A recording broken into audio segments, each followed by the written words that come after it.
जी, बिस्मिल्लाहिर्रहमानिर्रहीम। आज हम क्लास 10 के चैप्टर 1 ये जिसे 10 भी कहा जाता है बायोलॉजी का लास्ट 2 टॉपिक्स डिस्कस करने जा रहे हैं। जिसमें बेसिकली हम लंग कैंसर के बारे में और बैड इफ़ेक्ट्स ऑफ स्मोकिंग के बारे में डिस्कस करेंगे।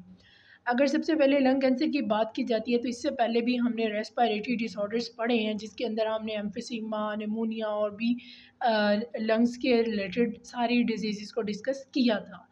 आज मेजर डिज़ीज़ को डिस्कस करने जा रहे हैं, जिसमें हम जिसको लंग कैंसर कहते हैं। बेसिकली ये जो वर्ड कैंसर है ये यूज़ ही तब होता है जब बात की जाए किसी बॉडी के किसी हिस्से में अगर सेल्स खुद को ज़्यादा नंबर में अनकंट्रोल्ड सेल डिवीज़न हो, तो ऐसी स्टेज पे कैंसर हो जाता है।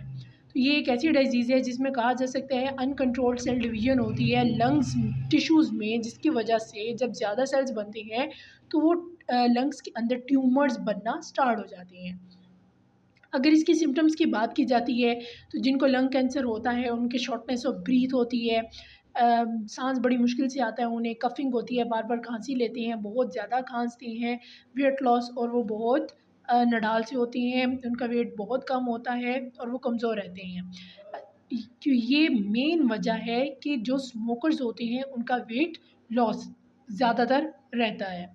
अगर इसकी काज़ेज़ की बात की जाती है तो इसकी काज़ेज़ में मेन जो काज़ है वो कार्सिनोजेन्स है, क्योंकि जो स्मोकर्स होती हैं, जो सिगरेट पी रहे होती हैं, उस सिगरेट के अंदर कार्सिनोजेन्स होते हैं। ये एक ऐसे केमिकल है जो लंग कैंसर करवाने में बहुत तेज़ी से काम करता है।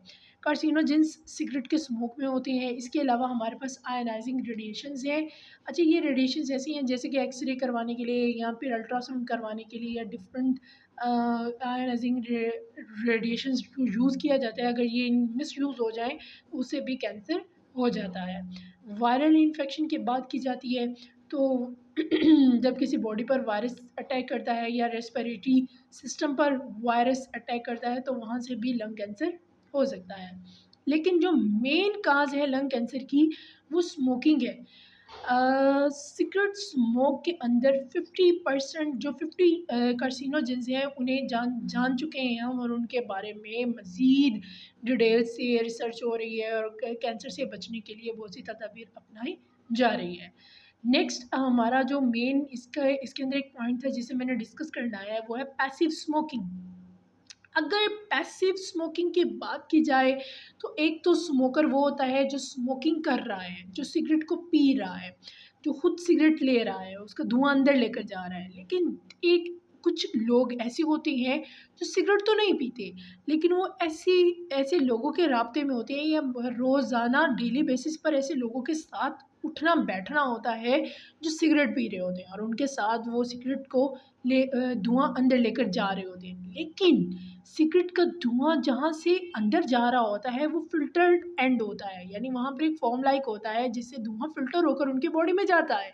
लेकिन दूसरी तरफ जो बर्निंग एंड होता है वो इतना ख़तरनाक किस्म का धुआं अपनी बॉडी से बाहर की तरफ सेक्रेट कर रहा होता है, जिसकी वजह से ज़्यादा डेंजरस इश्यूज़ काज़ हो सकती हैं। जो burning and smoke more dangerous than the smoke from the filter and, क्योंकि उसमें कार्सिनोजेंस डायरेक्टली एयर के अंदर एंटर हो रहे होते हैं और वहाँ से जो भी इन्हेलर होता है वो इन्हेल करके अपनी बॉडी में ले जाता है और वहाँ से बहुत खतरनाक किस्म के लंग कैंसर के इफ़ेक्ट्स आते हैं। The next topic it's about the bad effects of smoking. अगर बैड इफ़ेक्ट्स ऑफ स्मोकिंग की बात की जाए तो इफ़ेक्ट्स ऑफ स्मोकिंग, स्मोकिंग करने से कौन-कौन से खतरात लाहक होते हैं, कौन-कौन सी बीमारियाँ लग सकती हैं, क्या-क्या हो सकता है। अच्छा, ये सिर्फ लंग कैंसर नहीं है, क्योंकि स्मोकिंग करने वाला जो स्मोकर होता है उसके सिगरेट के अंदर 4000 डिफरेंट केमिकल्स होते हैं, जिनके अंदर 50 तो एट लीस्ट वो कार्सिनोजेंस हैं, लेकिन बाकी जो हैं वो दूसरे सारे केमिकल्स हैं जो बहुत सी दूसरी बीमारियाँ, दूसरे कैंसर्स को भी लाहक करती हैं। The first one is the kidney cancer हो सकता है, ओरल कैविटी कैंसर हो सकता है, लेरिंक्स का कैंसर हो सकता है, ब्रेस्ट का कैंसर हो सकता है, ब्लैडर का कैंसर हो सकता है और हत्ता के पैंक्रियाज़ और भी बहुत से डिफरेंट मेन ऑर्गन्स हैं जिनका कैंसर हो सकता है। स्मोकिंग, जस्ट स्मोकिंग की वजह से, क्योंकि उसके अंदर 4000 डिफरेंट केमिकल्स पाए जाते हैं।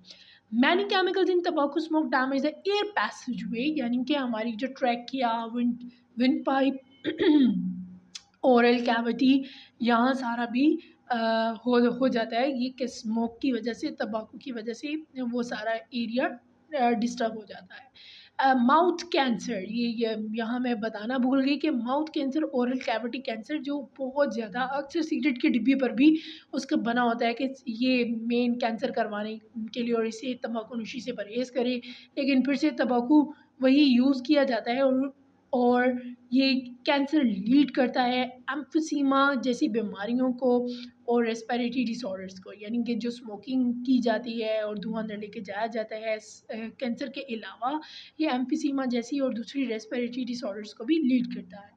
Smoking also has effects on the circulatory system. अच्छा, यहाँ पर एक और बहुत बुरी बीमारी, हार्ट अटैक। हर किसी को हार्ट अटैक हो रहा है। हार्ट अटैक एक ऐसी बीमारी है जिसे कहते हैं कि ये बग़ैर बताए मौत आ जाना। तो ये भी स्मोकिंग की वजह से। क्यों? क्योंकि जो स्मोकिंग करते हैं इसके इफ़ेक्ट्स, मेन इफ़ेक्ट्स में हार्ट अटैक इसलिए आ रहा है क्योंकि स्मोकर्स के जो सिगरेट होते हैं उसके अंदर निकोटीन पाया जाता है। निकोटीन जब बॉडी के अंदर जाता है तो वो ब्लड सेल्स जो होते हैं उनको बहुत वहाँ से विस्कस कर देता है। वो जो प्लाज़्मा ब्लड का होता है वो बहुत ज़्यादा विस्कस हो जाता है, गाढ़ा ब्लड बनता है, प्लेटलेट्स ज़्यादा बनना स्टार्ट हो जाती हैं, तो गाढ़े ब्लड के होने की वजह से। और निकोटीन एक ऐसा पावरफुल पॉइज़न है कि जो पहले ज़मानों में इंसेक्ट्स के लिए यूज़ किया जाता था, उनको मारने के लिए इस्तेमाल किया जाता था। लेकिन अब ये आर्टरीज़ की वॉल्स को क्या कर देता है, वो बहुत ज़्यादा हार्ड कर देता है और सर्कुलेटरी सिस्टम को डिस्टर्ब करता है, टोटली डिस्टर्ब हो जाता है सर्कुलेटरी सिस्टम, और उसी की वजह से ब्रेन टिश्यूज़ भी डैमेज होते हैं। तो वो कह रहा था कि रेस्पिरेटरी डिसऑर्डर दूसरे भी बहुत से होते हैं, इसका मेन जो इफ़ेक्ट था वो हार्ट पर भी था।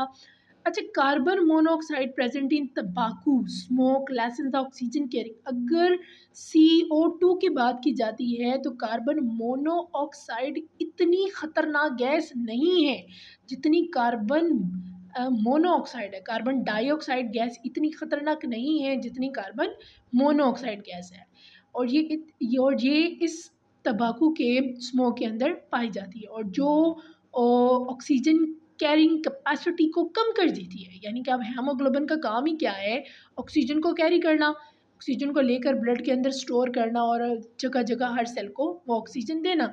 लेकिन इसकी वजह से क्या होता है, इसकी वजह से हेमोग्लोबिन की जो कैपेसिटी होती है वो बहुत कम हो जाती है। Chemicals in smoke increase the production of blood platelets. अच्छा जी, अब ब्लड के जो प्लेटलेट्स हैं वो भी मिकदार में ज़्यादा बनना शुरू हो जाती हैं और उनका काम होता है खून को गाढ़ा करना, खून को जमाना। तो इससे क्या होता है, खून गाढ़ा हो जाता है, ज़्यादा विस्कस हो जाता है, प्लेटलेट नॉर्मल नंबर से ज़्यादा बनते हैं और फिर ये आर्ट्रियोस्क्लेरोसिस जैसी बीमारियों को लीड करता है। आर्टरीज़ हार्ड हो जाती हैं और वो अंदर ये फँस प्लेटलेट्स की वजह से वो ब्लॉक हो जाती हैं, वहाँ फँस जाते हैं ये और वो आगे ब्लड जाने से रोकते हैं, जिसकी वजह से ये ब्लड कैंसर और दूसरी हार्ट अटैक जैसी बीमारियाँ भी लीड होती हैं। Smokers are at greater risk of developing infection. उनको जल्दी इन्फेक्शन हो जाता है, उनका इम्यून सिस्टम कमज़ोर हो जाता है, उनके लंग्स ज़्यादा मुतासर होते हैं। उसके अलावा particularly for example smoking increase the risk of tuberculosis by the 2 to 4 times and of pneumonia by 4 times. Tuberculosis tubers बनना स्टार्ट हो जाती हैं और निमोनिया जैसी बीमारियां ज़्यादा पकड़ लेती हैं, ज़्यादा तेज़ी से होना स्टार्ट हो जाती है। Smoking is also responsible for weakening and staining the teeth. अच्छा, मैंने जैसे पहले बताया दांत गिरना स्टार्ट हो जाती हैं, टूथ लॉस बहुत जल्दी 2 to 3 times higher in smokers than in non smokers. तो उनके अंदर ये ज़्यादा जल्दी से दांत गिरना स्टार्ट हो जाती है। अगर लंग कैंसर की बात की जाती है तो लंग कैंसर की वजह से वर्ल्ड वाइड एनुअली जो डेथ्स हो रही हैं वो 1.3 मिलियन हो रही हैं। ये अक्सर पेपर में MCQ आ जाता है। अगर हम स्मोकिंग को स्टॉप कर देते हैं तो आहिस्ता आहिस्ता हमारे लंग्स रिकवर होना स्टार्ट हो जाती हैं, टिश्यूज़ रिकवर होती हैं और रिकवर होने की वजह से वो दोबारा से पहले वाली हालत में आ जाती हैं। निकोटीन के बारे में मैं आपको पहले ही बता चुकी थी। तो हमारा ये 10th क्लास का लास्ट टॉपिक था, ये हमारा चैप्टर मुकम्मल हुआ। इंशाल्लाह नेक्स्ट चैप्टर नेक्स्ट लेक्चर के साथ मिलेंगे। अल्लाह हाफ़िज़।